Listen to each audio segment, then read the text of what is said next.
Are we all met? Captain, here's a marvelous, convenient place for our rehearsal. Peter Quince. What sayest thou, Bully Bottom? There are things in this comedy of Pyramus and Thisbe that will never please. For instance, Pyramus must draw a sword to kill himself, which the ladies cannot abide. How answer you that? By your Larkin, it's a parlous spear. I believe in the sleep of killing out when all is done. No, not a whit, for I have a device that will make all well.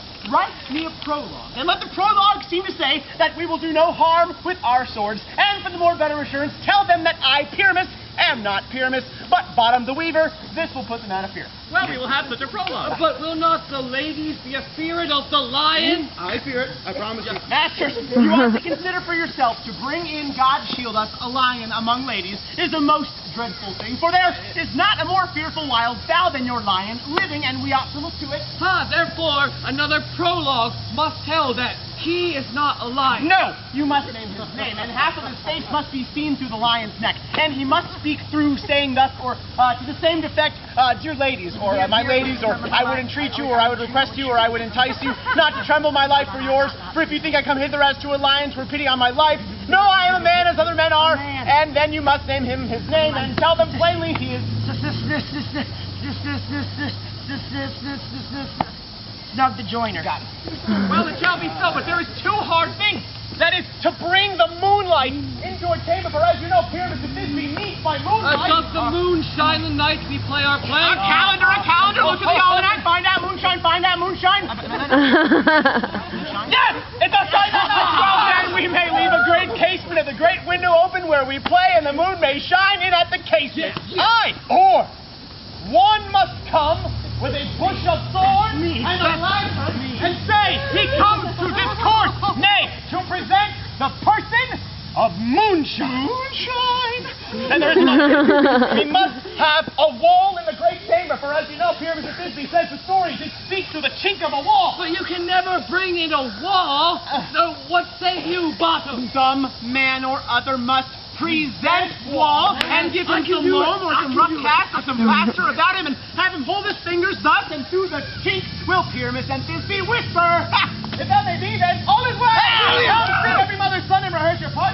Pyramus, you begin. When you have spoken your speech, enter into that break. And everyone, according to its cue. What hempen homespuns have we swaggering here, so near the cradle of the fairy queen? What? A play toward? I'll be an auditor.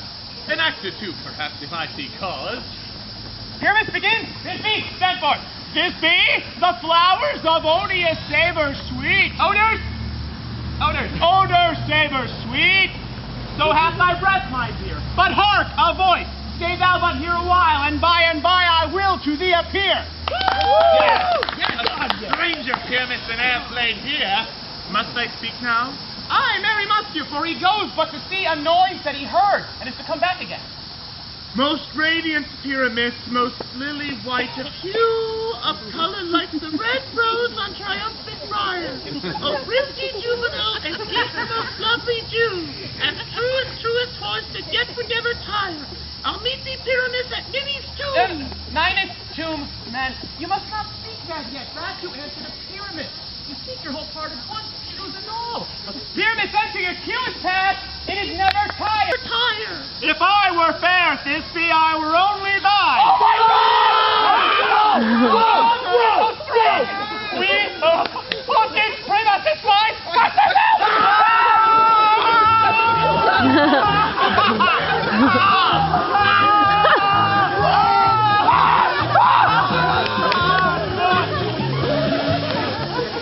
I'll follow you, I'll lead you about around, through bog, through bush, through brake, through briar. Sometime a horse I'll be, sometime a hound, a hog, a headless bear, sometime a fire. And neigh and bark and grunt and roar and burn, like horse, hound, hog, bear, fire at every turn. Why do they run away? This is the knavery to make me a feared. Bottom, thou art changed. What do I see on thee? What do you see? You see an ass head of your own, do you? Bless me, Bottom. Bless me, thou art translated. Ha ha ha ha!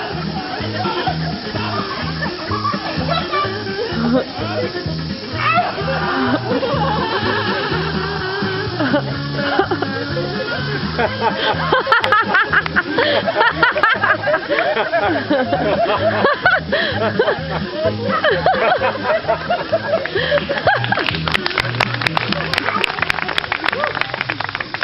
see their knavery. This is to make an ass of me, to frighten me if they could. But I will not stir from this place, do what they can.